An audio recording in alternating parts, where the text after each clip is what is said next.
আসসালামু আলাইকুম।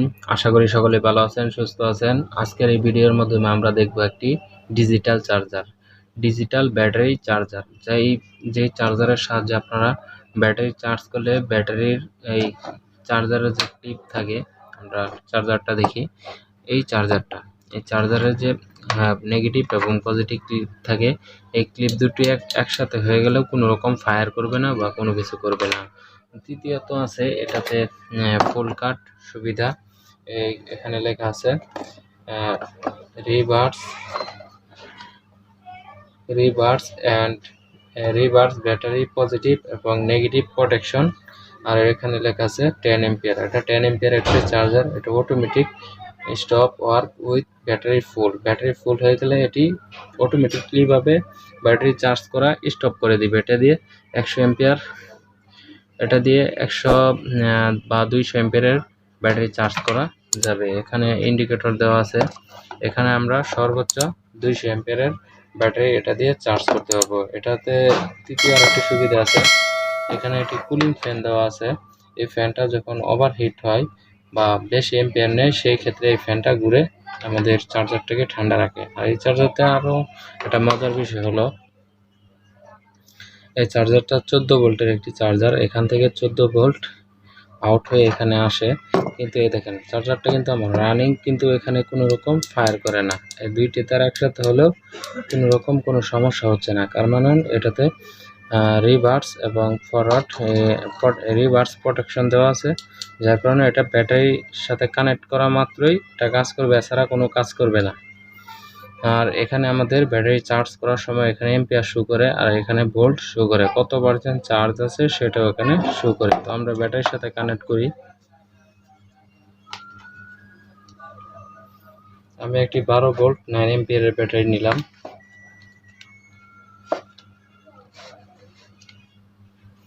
ব্যাটারির সাথে আমি পজিটিভ এবং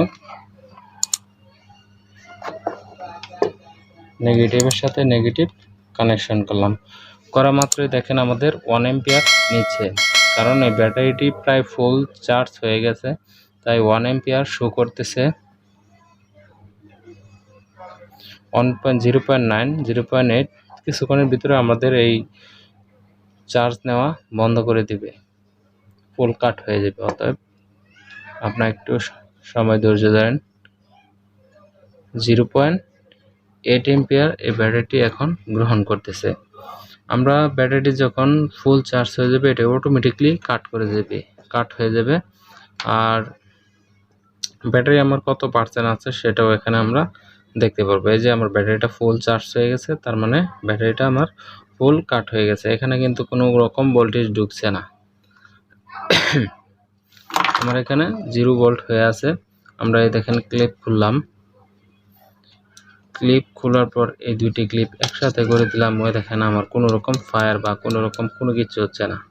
এখানে যে ভোল্ট আছে সেটা শুধুমাত্র ব্যাটারিতে কানেকশন করা থাকা অবস্থায় কাজ করে।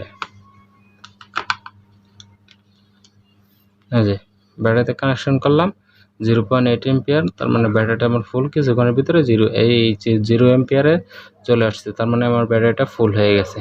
এভাবে মূলত এই চার্জারটা কাজ করে। এই চার্জারের ভিতরে কি আছে সেটা চলেন আমরা খুলে দেখি। চার্জারের ভিতরের অংশটা কেমন। চার্জারটিকে খোলার জন্য আমি একটি টেস্টার নিয়েছি। টেস্টারের সাহায্যে আমি চার্জারটিকে খুলবো।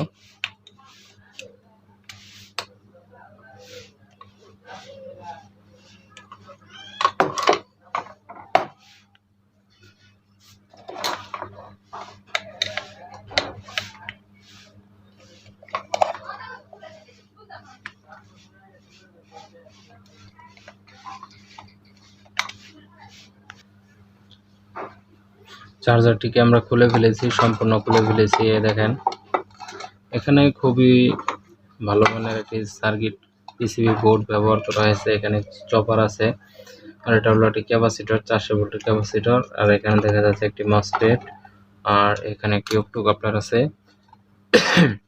এখানে একটি ডিসি Q2 ট্রানজিস্টর আছে। আর এখানে আমাদের ভোল্ট মিটার দেওয়া আছে।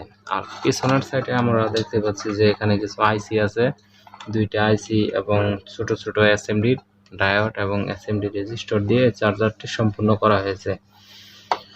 আমরা ইন্ডিকেটর হিসেবে এখানে দেখতে পাচ্ছি একটি এলইডি ব্যবহার করা হয়েছে, যেটার সাহায্যে ব্যাটারি ফুল হয়ে গেলে গ্রিন হয়ে যাবে এবং ব্যাটারি চার্জ কম থাকা অবস্থায় রেড আলো হবে। এবং এখানে আমরা ভোল্ট এম্পিয়ার সবকিছু এখান থেকে দেখতে পারতেছি। আশা করি বুঝতে পেরেছেন এই চার্জারটি কেমন, চার্জারের বিল্ড কোয়ালিটি কেমন এবং চার্জারটি কেমন কাজ করে সবই আপনারা দেখলেন। আপনাদের ভালো লাগলে চার্জারটি ব্যবহার করতে পারেন। আমার কাছে ভালোই মনে হয়েছে, আমি এই চার্জারটি ব্যবহার করতেছি কিছুদিন যাবৎ। আমি একটি 10 এম্পিয়ারের 9 এম্পিয়ারের ব্যাটারির সাথে চার্জারটি ব্যবহার করতেছি। খুবই ফাস্ট চার্জিং হিসেবে কাজ করে। সকলে ভালো থাকবেন, সুস্থ থাকবেন। এরকম ভিডিও আরও পেতে চাইলে অবশ্যই চ্যানেলটিকে সাবস্ক্রাইব করে রাখবেন। ধন্যবাদ।